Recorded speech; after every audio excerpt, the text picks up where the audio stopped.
Hello! J'espère que tu vas bien. Donc, on se retrouve aujourd'hui pour une nouvelle vidéo sur la chaîne. Alors, c'est une vidéo assez particulière. J'avais envie de changer et de te parler d'organisation, entre guillemets. Comme tu peux le voir, le remarquer, je vais te parler de book journal, de reading journal, de bouquins en fait qui peuvent t'aider à organiser tes lectures. Alors, comme tu peux le remarquer, moi j'en ai 5. Ouais, 5. Et en fait, ben, je les utilise pas. Donc j'ai envie de t'en parler, de voir si toi aussi tu avais, des préférences et cetera. Donc on va commencer par le premier, qui est tout petit, que j'ai acheté sur Amazon, qui s'appelle What I Read le Journal. Donc j'avais craqué pour son petit format en fait à celui-ci parce que, ben, je le trouvais pratique, à mettre dans ton sac à main, ça passe partout et cetera et puis tu pouvais mettre, une fois que tu avais fini ton livre, mettre ton avis. Donc il se présente un peu comme ça, tu as une petite page en fait, pour mettre un tout petit avis. Donc c'est pas énorme, donc tu peux mettre le titre, l'auteur, quand tu l'as commencé et fini, la note, et cetera. Et tu as des pages entre deux avec des citations. Tu as aussi des autres pages un peu à thème, on va dire ça comme ça, plus il me semble vers la fin, donc on va y aller. Ouais, c'est vers la fin. Donc moi, ce livre, je l'ai utilisé au départ, comme tu as pu le voir, et j'ai arrêté parce qu'en fait, j'ai un gros problème en ce moment avec ça. Je ne sais pas, je n'arrive pas à trouver le bon, celui qui me correspondra. Donc voilà, celui-ci, je l'ai même payé moins de 5 € sur Amazon, donc n'hésite pas à aller voir. Je mettrai les liens en barre d'infos si ça t'intéresse. Mais voilà, petit sympa, petit mignon quand même, hein. Alors ensuite, j'avais craqué pour celui-ci parce que ben, je l'avais trouvé beaucoup plus complet et c'est pour ça que je l'avais acheté. Et ce qui était bien, c'est que le format était pas mal non plus. Donc je l'ai acheté sur Amazon aussi, moins de 10 € pareil, hein. Mais généralement, ils sont pas si chers que ça sur Amazon, donc ça vaut quand même le coup. Donc à l'intérieur, tu as... bon, forcément, il est en anglais, hein. Ça, il y en a beaucoup qui sont en anglais, quelques-uns qui sont en français. Donc à l'intérieur, tu as bah, une intro, tes booklog, les livres que tu aimerais lire, tes livres, etc. Donc là, je vais te montrer vite fait comment est fait une page. Donc là, c'était log. Donc en gros, tu mets le titre du livre que tu as chroniqué et la page, etc. Et donc là, bah, forcément, celui-ci, je l'avais quand même pas mal utilisé. Je vais peut-être avancer jusque normalement une page vide pour te montrer. Et puis tu peux voir aussi que j'écris grand, donc le petit en fait c'était un peu just.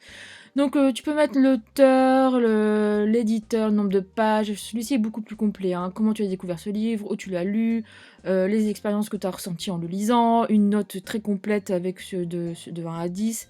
Et sur la partie droite, tu peux mettre ton avis, tes impressions pendant ta lecture et la note globale.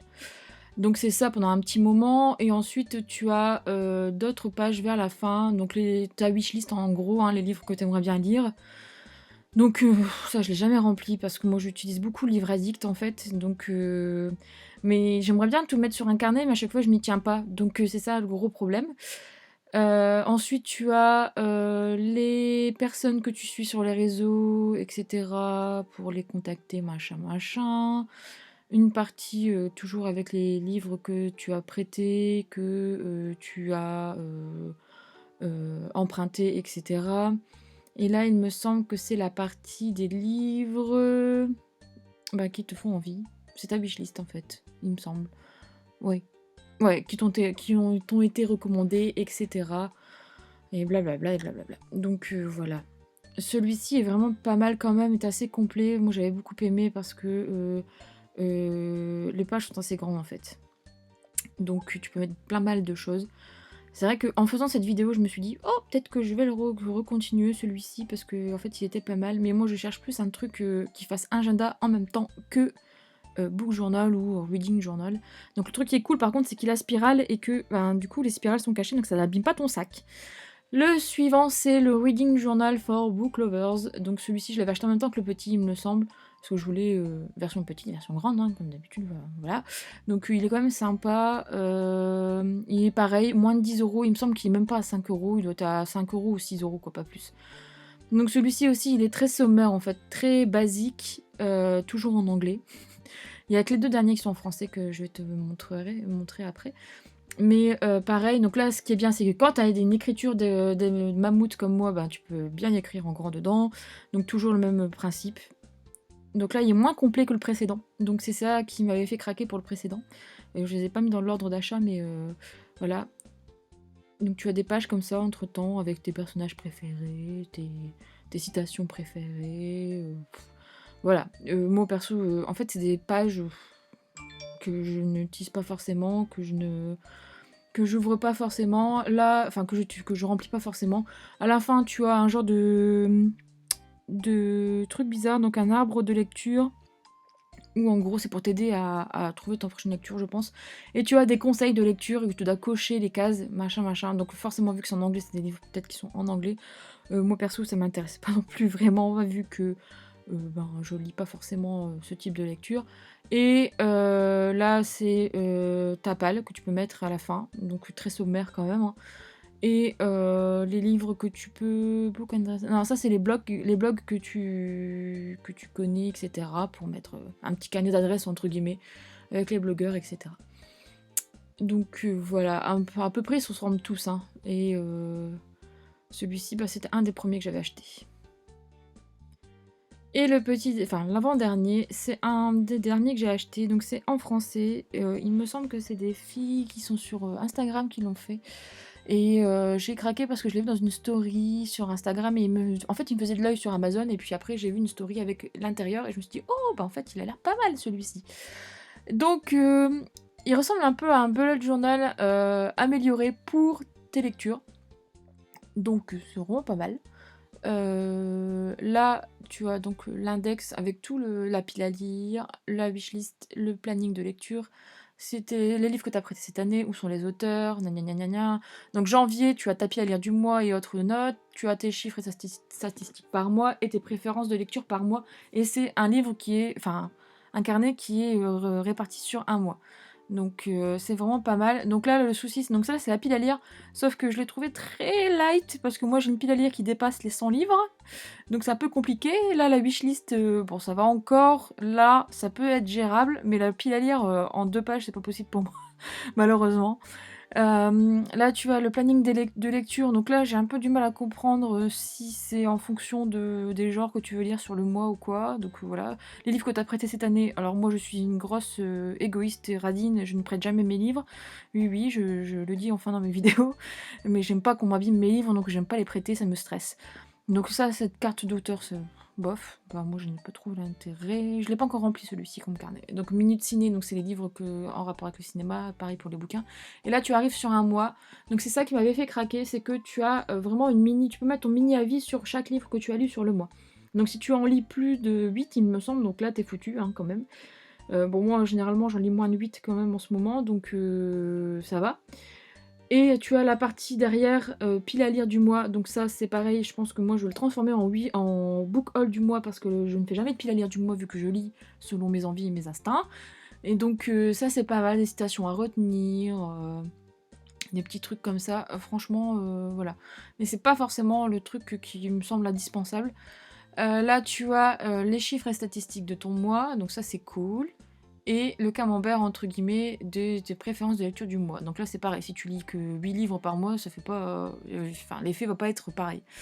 Donc ça refait ça jusqu'au mois de décembre, tout simplement. Et puis voilà, tu n'as pas plus de. Enfin, c'est toujours comme ça tous les mois. Donc c'est vraiment quand même sympa. Et je trouve qu'il est bien fait, qu'il est bien décoré et il donne envie. Pareil, celui-ci est à moins de 10 € aussi sur Amazon, donc je lui mettrai un lien en barre d'infos. Et le dernier que j'ai reçu très dernièrement et qui ressemble à une grosse bricasse, et j'ai craqué parce que ben, j'ai vu aussi l'intérieur et en fait, voilà, je m'étais dit pourquoi pas, parce qu'en fait, tu as dû voir que les 4 que je viens de te présenter, il n'y en a aucun que je remplis à fond parce que chaque fois, je change, dans ma tête, je change d'idée, comment organiser tout ça. Donc c'est un peu chiant parce qu'en fait j'ai l'impression de ne pas trouver le modèle qu'il me faut. Donc là tu as pareil les sorties de livres, les idées de livres, machin. Tu as ta wishlist, tes auteurs favoris et tu as des fiches livres. Donc là il y en a pas mal, c'est pour mettre ta palle en fait. Et tu as presque plus de 600 entrées il me semble, même un peu moins quand même. Non 600 entrées ouais. et des défis à la fin, je te montrerai, c'est vraiment pas mal aussi ça. Donc au départ, tu as plein de choses, hein. Donc là, la wishlist, donc là, tu peux vraiment la remplir. Tes adresses littéraires, donc là, c'est les blogs que tu suis ou les réseaux sociaux. Les livres que tu as prêtés, donc moi, c'est ces pages-là qui me servent quasiment à rien. Et donc ça, c'est cette partie-là qui je trouve hyper intéressante. Donc le titre, l'auteur, quand tu l'as acheté, si tu l'as chroniqué, quoi. Donc tu as un vrai suivi, en fait, du bouquin. Et tu peux mettre une petite note, enfin un petit avis, donc ça, c'est vraiment cool. Le seul hic pour moi, en fait, sur ce bouquin-là, enfin sur ce carnet-là, c'est qu'il est trop gros, il se met pas dans un sac à main. C'est pas possible, sinon il me faut une valise, quoi. Moi, avec tous mes carnets que je prends sur moi. Bref, le défi lecture, celui-là, il est cool, parce que je trouve ça sympa de remplir et de colorier. Je pense que je vais remplir celui-ci sur le long de l'année. Et tes mini-défis sur l'année, si tu as envie de les faire. Donc, lire 5 romans d'indo, lire des romans avec qui parlent d'animaux, etc., des adaptations en fonction du thème. Et ça, je trouve ça cool. Donc ça, c'est très inspirant comme chose, enfin comme petit truc. Donc franchement, et là, forcément, ton bilan de l'année. Donc franchement, celui-ci, c'est celui le plus abouti qui me plaît le plus, sauf qu'il est trop gros à mettre dans un machin, et je me connais, je vais pas le suivre sur tout le long d'une année. Déjà, l'année 2017, j'ai fait un book journal personnalisé que bah, j'ai abandonné. Ensuite, je l'ai fait en petit format. Et pour finir, je me retrouve sur l'agenda que tu vois derrière, là, qui est sur ta gauche, sur l'agenda Alice au Pays des Merveilles. Donc voilà. Si toi, tu utilises un de ces bouquins ou si tu as une autre méthode, n'hésite pas à m'en parler. Et puis, comme ça, on pourra en discuter. Et je te dis du coup à bientôt pour une prochaine vidéo.